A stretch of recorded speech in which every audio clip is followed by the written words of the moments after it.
ओम शांति। 18 मार्च 2025 बाबा के महावाक्य। मीठे बच्चे, इस समय तुम्हारी यह जीवन बहुत बहुत अमूल्य है, क्योंकि तुम हद से निकल बेहद में आए हो। तुम जानते हो, हम इस जगत का कल्याण करने वाले हैं। प्रश्न: बाप के वर्षे का अधिकार किस पुरुषार्थ से प्राप्त होता है? उत्तर: सदा भाई भाई की दृष्टि रहे। स्त्री पुरुष का जो भान है वह निकल जाए, तब बाप के वर्षे का पूरा अधिकार प्राप्त हो। परंतु स्त्री पुरुष का भान व यह दृष्टि निकलना बड़ा मुश्किल है। इसके लिए देही अभिमानी बनने का अभ्यास चाहिए। जब बाप के बच्चे बनेंगे तब वर्षा मिलेगा। एक बाप की याद से सतो प्रधान बनने वाले ही मुक्ति जीवन मुक्ति का वर्षा पाते हैं। गीत: आखिर वह दिन आया आज। ओम शांति। बच्चे यह जानते हैं, ओम माना अहम आत्मा मम शरीर। अभी तुम इस ड्रामा को, सृष्टि चक्र को और इस सृष्टि चक्र के जानने वाले बाप को जान गए हो, क्योंकि चक्कर को जानने वाले को रचता ही कहेंगे। रचता और रचना को और कोई भी नहीं जानते हैं। भल पढ़े लिखे बड़े बड़े विद्वान पंडित आदि हैं, उन्हें अपना घमंड तो रहता है ना, परंतु उनको यह पता नहीं है। कहते भी हैं ज्ञान, भक्ति और वैराग्य। अब यह 3 चीजें हो जाती हैं, इनका भी अर्थ नहीं समझते। सन्यासियों को वैराग्य आता है घर से, उन्हों को भी ऊंच और नीच की ईर्ष्या रहती है। भल पढ़े लिखे बड़े बड़े विद्वान पंडित आदि हैं, उन्हें अपना घमंड तो रहता है ना, परंतु उनको यह पता नहीं है। कहते भी हैं ज्ञान, भक्ति और वैराग्य। अब यह 3 चीजें हो जाती हैं, इनका भी अर्थ नहीं समझते। सन्यासियों को वैराग्य आता है घर से, उन्हों को भी ऊंच और नीच की ईर्ष्या रहती है। यह ऊंच कुल का है, यह मध्यम कुल का है, इस पर उन्हों का बहुत चलता है। कुंभ के मेले में भी उन्हों का बहुत झगड़ा हो पड़ता है कि पहले किसकी सवारी चले। इस पर बहुत लड़ते हैं, फिर पुलिस आकर छुड़ाती है। तो यह भी देह अभिमान हुआ ना। दुनिया में जो भी मनुष्य मात्र हैं, सब हैं देह अभिमानी। तुमको तो अब देही अभिमानी बनना है। बाप कहते हैं देह अभिमान छोड़ो, अपने को आत्मा समझो। आत्मा ही पतित बनी है, उसमें खाद पड़ी है। आत्मा ही सतो प्रधान तमो प्रधान बनती है। जैसी आत्मा वैसा शरीर मिलता है।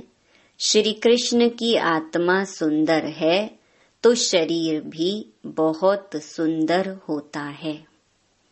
उनके शरीर में बहुत कशिश होती है, पवित्र आत्मा ही कशिश करती है। लक्ष्मी नारायण की इतनी महिमा नहीं है जैसे श्री कृष्ण की है, क्योंकि श्री कृष्ण तो पवित्र छोटा बच्चा है। यहाँ भी कहते हैं छोटा बच्चा और महात्मा एक समान है। महात्माएं तो फिर भी जीवन का अनुभव कर फिर विकारों को छोड़ते हैं। घृणा आती है, बच्चा तो है ही पवित्र, उनको ऊंच महात्मा समझते हैं। तो बाप ने समझाया है, यह निवृत्ति मार्ग वाले सन्यासी भी कुछ थमाते हैं।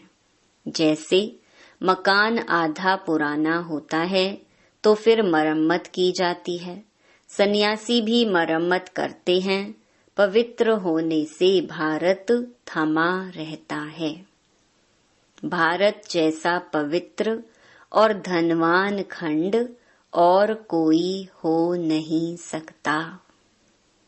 अब बाप तुमको रचता और रचना के आदि मध्य अंत की स्मृति दिलाते हैं, क्योंकि यह बाप भी है, टीचर भी है, गुरु भी है।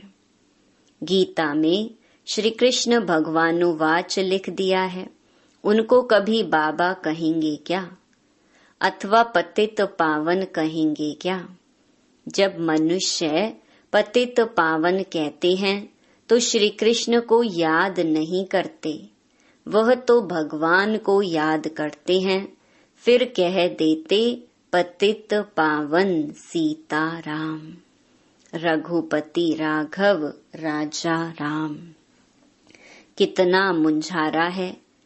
बाप कहते हैं मैं तुम बच्चों को आकर यथार्थ रीति सभी वेदों शास्त्रों आदि का सार बताता हूँ। पहली मुख्य बात समझाते हैं कि तुम अपने को आत्मा समझो और बाप को याद करो तो तुम पावन बनेंगे। तुम हो भाई भाई, फिर ब्रह्मा की संतान कुमार कुमारियां तो भाई बहन हो गए। यह बुद्धि में याद रहे। असल में आत्माएं भाई भाई हैं, फिर यहाँ शरीर में आने से भाई बहन हो जाते हैं। इतनी भी बुद्धि नहीं है समझने की। वह हम आत्माओं का फादर है तो हम ब्रदर्स ठहरे ना। फिर सर्वव्यापी कैसे कहते हैं? वर्षा तो बच्चे को ही मिलेगा, फादर को तो नहीं मिलता। बाप से बच्चे को वर्षा मिलता है। ब्रह्मा भी शिव बाबा का बच्चा है ना। इनको भी वर्षा उनसे मिलता है। तुम हो जाते पोत्रे पोत्रियां, तुमको भी हक है। तो आत्मा के रूप में सब बच्चे हो, फिर शरीर में आते हो तो भाई बहन कहते हो, और कोई नाता नहीं। सदा भाई भाई की दृष्टि रहे, स्त्री पुरुष का भान भी निकल जाए। जब मेल फीमेल दोनों ही कहते हो ओ गॉड फादर, तो भाई बहन हुए ना। भाई बहन तब होते हैं जब बाप संगम पर आकर रचना रचते हैं, परंतु स्त्री पुरुष की दृष्टि बड़ा मुश्किल निकलती है। बाप कहते हैं तुमको देही अभिमानी बनना है। बाप के बच्चे बनेंगे तब ही वर्षा मिलेगा। मामेकम याद करो तो सतो प्रधान बनेंगे। सतो प्रधान बनने बिगर तुम वापस मुक्ति जीवन मुक्ति में जा नहीं सकेंगे। यह युक्ति सन्यासी आदि कभी नहीं बताएंगे।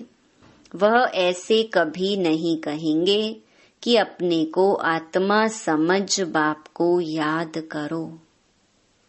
बाप को कहा जाता है परम पिता परम आत्मा सुप्रीम। आत्मा तो सबको कहा जाता है, परंतु उनको परम आत्मा कहा जाता है। वह बाप कहते हैं बच्चों, मैं आया हूँ तुम बच्चों के पास। हमको बोलने के लिए मुख तो चाहिए ना।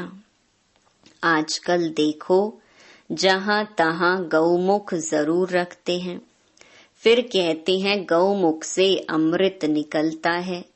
वास्तव में अमृत तो कहा जाता है ज्ञान को। ज्ञान अमृत मुख से ही निकलता है, पानी की तो इसमें बात नहीं। यह गौ माता भी है, बाबा इनमें प्रवेश हुआ है, बाप ने इन द्वारा तुमको अपना बनाया है। इनसे ज्ञान निकलता है, उन्होंने तो पत्थर का बनाकर उसमें मुख बना दिया है, जहाँ से पानी निकलता है। वह तो भक्ति की रस्म हो गई ना। यथार्थ बातें तुम जानते हो। भीष्म पितामह आदि को तुम कुमारियों ने बाण लगाए हैं। तुम तो ब्रह्मा कुमार कुमारियां हो, तो कुमारी किसकी होगी ना। अधर कुमारी और कुमारी दोनों के मंदिर हैं। प्रैक्टिकल में तुम्हारा यादगार मंदिर है ना। अब बाप बैठ समझाते हैं, तुम जबकि ब्रह्मा कुमार कुमारियां हो तो क्रिमिनल असॉल्ट हो ना सके, नहीं तो बहुत कड़ी सजा हो जाए। देह अभिमान में आने से यह भूल जाता है कि हम भाई बहन हैं। यह भी बीके हैं, हम भी बीके हैं, तो विकार की दृष्टि जा ना सके। परंतु आसुरी संप्रदाय के मनुष्य विकार के बिगर रह नहीं सकते, तो विघ्न डालते हैं। अभी तुम ब्रह्मा कुमार कुमारियों को बाप से वर्षा मिलता है। बाप की श्रीमत पर चलना है, पवित्र बनना है। यह है इस विकारी मृत्यु लोक का अंतिम जन्म। यह भी कोई जानते नहीं। अमर लोक में विकार कोई होते नहीं। उन्हों को कहा ही जाता है सतो प्रधान संपूर्ण निर्विकारी। यहाँ है तमो प्रधान संपूर्ण विकारी। गाते भी हैं, वह संपूर्ण निर्विकारी, हम विकारी पापी हैं। संपूर्ण निर्विकारियों की पूजा करते हैं। बाप ने समझाया है, तुम भारतवासी ही पूज्य, सो फिर पुजारी बनते हो। इस समय भक्ति का प्रभाव बहुत है। भक्त भगवान को याद करते हैं कि आकर भक्ति का फल दो। भक्ति में क्या हाल हो गया है, बाप ने समझाया है। मुख्य धर्म शास्त्र 4 हैं।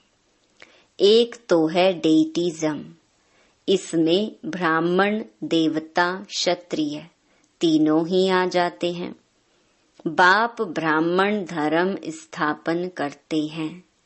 ब्राह्मणों की चोटी है संगम युग की। तुम ब्राह्मण अभी पुरुषोत्तम बन रहे हो। ब्राह्मण बने फिर देवता बनते हो। वह ब्राह्मण भी हैं विकारी। वह भी इन ब्राह्मणों के आगे नमस्ते करते हैं। ब्राह्मण देवी देवता नमः कहते हैं, क्योंकि समझते हैं वह ब्रह्मा की संतान थे। हम तो ब्रह्मा की संतान नहीं हैं। अभी तुम ब्रह्मा की संतान हो, तुमको सब नमः करेंगे। तुम फिर देवी देवता बनते हो। अभी तुम ब्रह्मा कुमार कुमारियां बने हो, फिर बनेंगे देवी कुमार कुमारियां। इस समय तुम्हारी यह जीवन बहुत बहुत अमूल्य है, क्योंकि तुम जगत की माताएं गाई हुई हो। तुम हद से निकल बेहद में आए हो।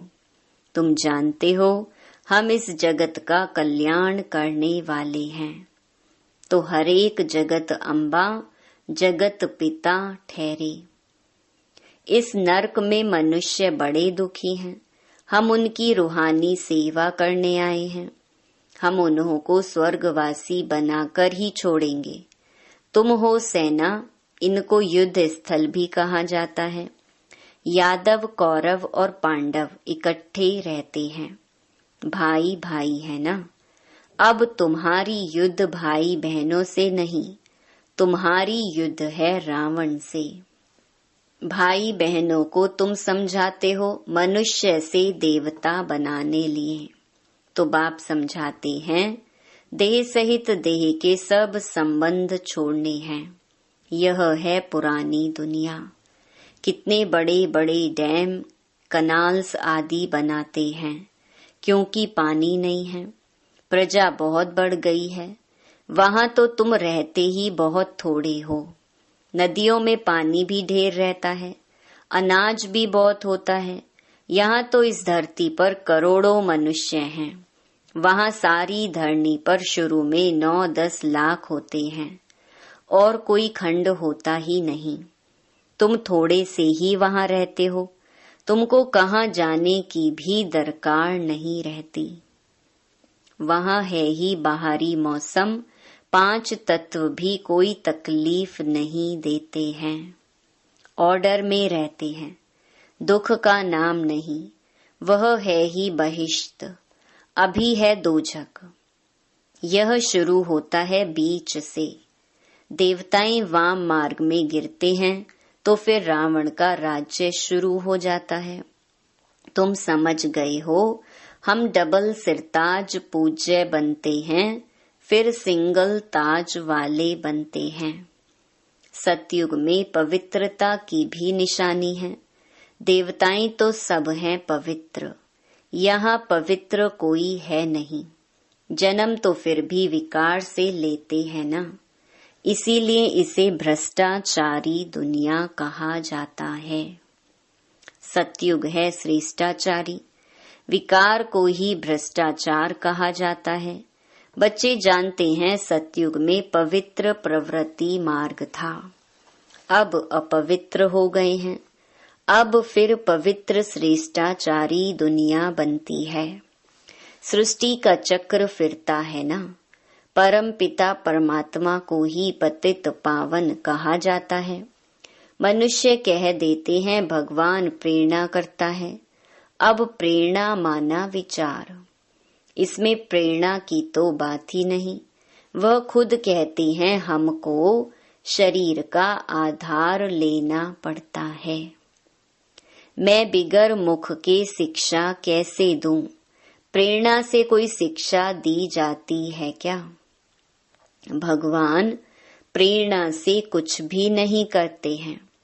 बाप तो बच्चों को पढ़ाते हैं, प्रेरणा से पढ़ाई थोड़ी हो सकती है। सिवाय बाप के सृष्टि के आदि मध्य अंत का राज कोई भी बता न सके। बाप को ही नहीं जानते हैं। कोई कहते लिंग है, कोई कहते अखंड ज्योति है, कोई कहते ब्रह्म ही ईश्वर है। तत्व ज्ञानी ब्रह्म ज्ञानी भी है ना।